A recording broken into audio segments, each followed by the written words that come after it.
જય આવેલ હરે ગુરુ સંતોની જય.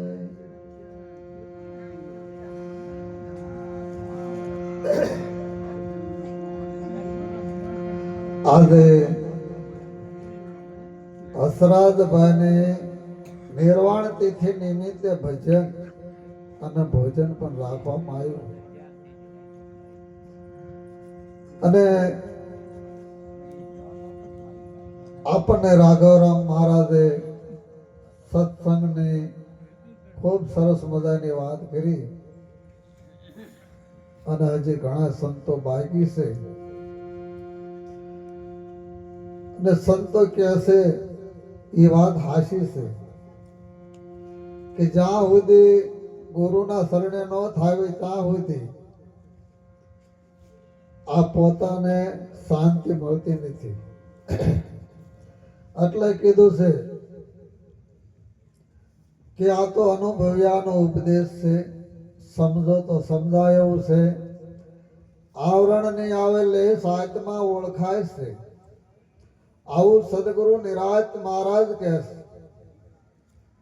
કે આ તો અનુભવ્યાનો ઉપદેશ છે, સમજો એને સમજાય છે, આત્મા ઓળખાય છે. પણ ગુરુ કેવા હોય તો કે આત્મા આપણને ઓળખાવે કે ગુરુ આશા કીજે જૈસા પૂનમ કા સદ તેજ કરે પણ તપે ની દે દે આપના રંગ. એટલે પોતાનો રંગ ચડાવી દે, પોતા જેવા બનાવી દે છે. એટલે સંતોએ કીધું છે કે આત્માને ઓળખ્યા વિના ભાવના ફેરા નહીં મટે. આત્માને ઓળખી લેવો અને આત્માને ઓળખ્યા વગર ભાવના ફેરા મળતા નથી.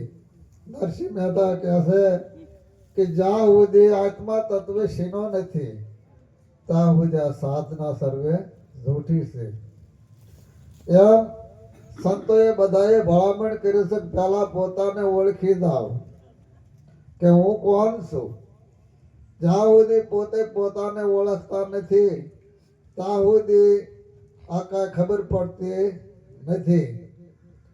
એટલે કૃષ્ણ ભગવાને અર્જુનને એવું જ કીધું, હે અર્જુન તું તને ઓળખી લે, તું તને જાણે લે, તું કોણ છો એ તને ખબર છે. અને એ વખતે અર્જુને કીધું તો હું મને તો પ્રભુ ઓળખું જ છું. કે કેવી રીતે કે હું જે બેઠો છું આ હું પોતે છું. એમ તો ભુજા માથે હાથ મૂક્યો અને કીધું કે હું પોતે અર્જુન છું. અને એ વખતે ભગવાને કીધું તો કે હે અર્જુન એ તારી હાથની ભુજા છે. અને પછી કીધું તો મને હવે ખબર નથી. એટલે સંતો કે છે સમજી લેવું જોઈએ. હે અર્જુન તું તને જાણી લે, તું તને જાણે લઈશ ને તો સદગુરુના શરણે વયો જા અને તું મને જાણે, તું તને જાણી લે. એમ એટલે જ્યાં સુધી પોતે પોતાની ઓળખાણ નથી થતી ત્યાં સુધી આપણને આ કોઈ જ્ઞાનની વાત સમજાતી નથી. એટલે સંતો કહે છે કે મોટામાં મોટો ગણો ગુરુ તણોમાં એમાં ઈશ્વરનો ઓળખાવે તો ગુરુ કરે શું થાય? જો આપણે ગુરુ કરાયા હોય અને આપણને ઈશ્વરની પ્રાપ્તિ ન કરાવી શકે તો એવા ગુરુના શરણે બેઠા તો એ શું કામનું? જ્યાં સુધી પોતે પોતાની ખબર ન કરે ત્યાં સુધી આપણને જે ગુરુ મળ્યા છે ને એ બરાબર મળ્યા નથી. એટલે કીધું છે કે ગંગા સતી માયા કીધું છે કે માન મૂકી અને આવો મેદાનમાં. જે આપણે માન હોય ને એ બધું મૂકી દેવા જેવું છે. એટલે માન મૂકી આવો મેદાનમાં, સમજો ગુરુની શાન.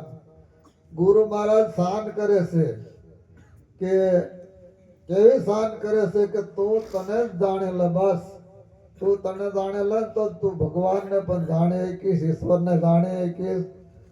આ બધી પછી જ ખબર પડે છે કે બોલનારો ક્યાંથી બોલે છે એ પણ નક્કી થાય છે. ઈશ્વર કોને કહેવાય? એટલે નિરાંત મહારાજે કીધું કે રામ નામ તો રાખ હૃદયમાં, કાઢ કલ્પના કાશી. આદિ અંત મધ્યમાં બોલે તે વસ્તુ હાશી. એટલે સંતો કહે છે, સંતો મહાપુરુષે બોલ્યા કે રામ નામ તું રાખ હૃદયમાં, કાઢ કલ્પના કાશી, આદિ મધમાં બોલે તે વસ્તુ હાસી. તો વસ્તુ એવું શું છે? તો કે વસ્તુ એવું એક નામ છે. નામ એ જ ઈશ્વર છે ને ઈશ્વર એવું નામ છે, અને એ નામ તારું જ છે, તારા સિવાય બીજું નથી. તારું પોતાનું જ નામ છે. એટલે સદગુરુના શરણે દાસન તારે પોતાનું નામ નક્કી કરાવે છે.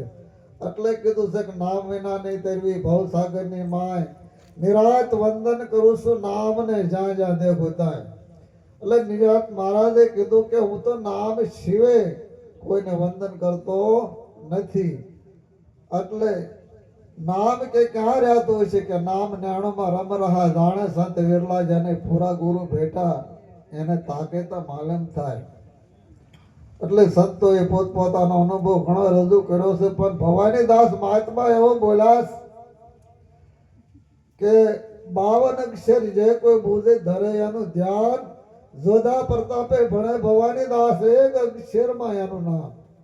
અક્ષર સન ઈ શબ્દ સન, શબ્દ બ્રહ્મ છે, અને બ્રહ્મ એ જ તારું સ્વરૂપ છે, તારા સિવાય બીજો નથી, બસ તું જ છો. અને કબીર મહાત્માએ કીધું કે આ શો ખેલ રહેશો મેરે દાતાર, જ્યાં દેખો ના તું નો તું, કીડેમાં તું નાનો લાગે, હાથીમાં વળે મોટો, માવત થઈને માથે બેઠો, હાંકવા વાળો તું નો તું, આ શો ખેલ રહેશો મેરે દાતાર. અને પછી કીધું નર નારીમાં એક બિરાદે, એક સતા દો ભાસે તું. નર નારીમાં એક બિરાદે, એક સતા દો ભાસે તું. બાળક બનીને રડવા લાગ્યો, સાનો રાખવા વાળો તુંનો તું જ છું, આમાં બીજો નથી. એટલે એથી આગળ કીધું કે સોરોમાં તું સોર બની બેઠો, બદમાશોમાં માલે તું, ચોરી કરીને ભાગવા લાગ્યો ને પકડવા વાળો તુંનો તું છે, તારા સિવાય બીજો નથી. અને પછી કહે છે જળ થળમાં તું જ બિરાજે, જળમાં તું, થળમાં તું, જળ થળમાં તું બિરાજે, ભૂત પલિતમાં માલે તું, કહત કબીરા સુન મેરે સાધુ, ગુરુ બનીને બેઠો તું. આ જે ગુરુ બનીને બેઠો ને એ તું જ છો, એટલે તારા સિવાય બીજો છે ને. એટલે સદગુરુ નિરાંત મહારાજે કીધું કે હમ સે બ્રહ્મ, બ્રહ્મ સે માયા, માયા સબ સંસારા, ઈચ્છી વિધિ હમ હે સબ મેં બીજ વૃક્ષ વિસ્તારા. મારામાંથી બ્રહ્મ પ્રગટ થયો છે, બ્રહ્મ થયા કે સૃષ્ટિનું સર્જન થયું છે. આવું સદગુરુ નિરાંત મહારાજ બોલ્યા.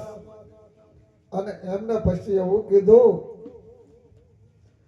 કે આ બ્રહ્મ બ્રહ્મ બધા કહેશે, તો ખરેખર આ બ્રહ્મ ક્યાંથી આવ્યો? પછી આ બ્રહ્મ ક્યાંથી આવ્યો છે? તો મહાપુરુષો એમ કહેશે કે સહજ સુન કે માય બ્રહ્મના વાસા, નિરાધાર સે નિર્વાણ, નહીં કોઈ વાસા. સદગુરુ નિરાંત મહારાજ કહેશે આ બ્રહ્મ ક્યાંથી આવ્યો? તો કે ઉન ઘર કી કોઈ સાથ સમજાવો, બ્રહ્મ ક્યાંથી આવ્યો? કાયા છોડી હંસો સાલો જાય, તો બ્રહ્મ ક્યાં હમાતો હોય છે?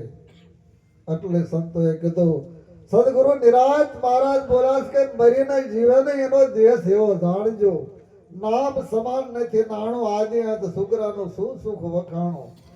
અને પછી સદગુરુ નિરાંત મહારાજે કીધું જાસી ઉપના વાહી સમાના, શૂન્ય રૂપ નિર્બાની, જ્યાંથી પ્રગટ થયું છે ને આજ સમય જાય છે, આવું સંતોએ કીધું છે. અને એથી આગળ કીધું કે જ્યાં સુધી આ બ્રહ્મની જાણ નથી થતી, બ્રહ્મને જ્યાં સુધી ઓળખતા નથી, બ્રહ્મ છે પોતાનું સ્વરૂપ છે, પોતા સિવાય બીજું કાંઈ નથી. પણ તું તો બ્રહ્મને પણ જાણવા વાળો છો, હા, બ્રહ્મને તું જાણવા વાળો છો. એટલે કીધું કે નામનગર નવખંડમાં નિરાટ નિર્ગુણ દેશ, અમર ફળતા નિપજે વર્ષે મેઘ હમેશ. અને સદગુરુ તુલસીરામ મહારાજે કીધું છે કે નામ કેના પરણાવું, નામને નામ સમોવર ને કોઈ, દાસ તુલસી સત્ય કહે જાનો હંસો. અખંડ ઘરમાં હોય, અખંડ ઘરમાં હોય પોતાનો હંસ અને ના રાખવાની જરૂર છે. અને આટલું બોલે મારે વાણને વિરામ આપું. બોલો સદગુરુ મહારાજની જય. ખોડદાસ મહારાજની જય, સદગુરુ તુલસીરામ મહારાજની જય, જગ્યા ભોમ કી જય, આવેલ હરિગુરુ સંતોની જય.